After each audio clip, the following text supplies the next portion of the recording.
Here are the 4 rules that I use before writing a cash secured put. Number 1, the underlying stock. This is probably the most important of everything when doing cash secured puts. Why? Because if you set a strike price and that hits, that option gets put on you. You now own 100 shares if you had one contract of that stock. So you better make sure that you're fine owning that stock at that price. I've said before, there are experts in certain fields. I personally feel that a hedge fund CFA is where I'm going to go to be able to determine, is this a good stock to own or not? That's just me. I'm going to go very deep into understanding, yes, I should own this stock, or no, I would not want to own this stock. So that's the first one, very important. Second one is the strike price that you set in the contract has got to be less than the intrinsic value of the company. So if the same analyst is setting intrinsic value and you set a strike price higher than the intrinsic value, now you're going to be put a stock on a price that you didn't want to buy it at. You got to set this strike price at a price that you want to buy, which will be less than the stock's intrinsic value.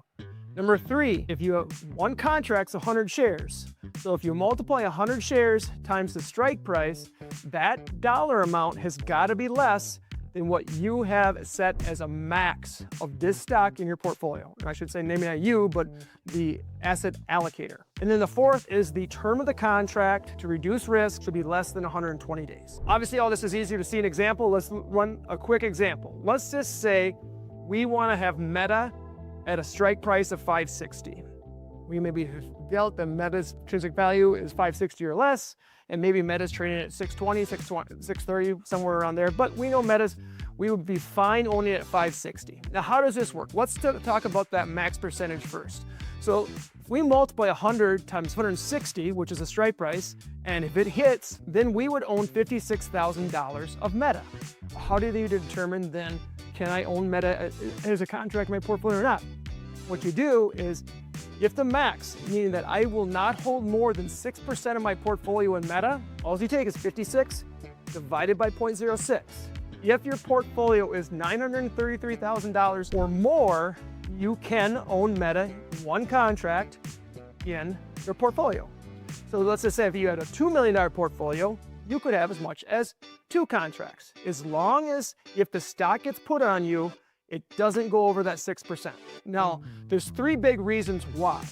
And this is where people get in trouble with options. Number 1, what kind of premium can I get for Meta? If you put the strike price at 580, you will get more premium, definitely. So yeah, you might be really tempted, it's like, oh, I want to get more premium out of this, but you're putting yourself at risk at owning Meta at a price that might be higher than it should be. The second is that if I say, well, I could get 2 contracts, I want to double the premium. That's going to put you at over, say, 12% in your portfolio. Can't do that. It's going to be too much Meta, too much company risk in your portfolio. And number 3, you're going to get more premium if you want to have a contract longer than 120 days.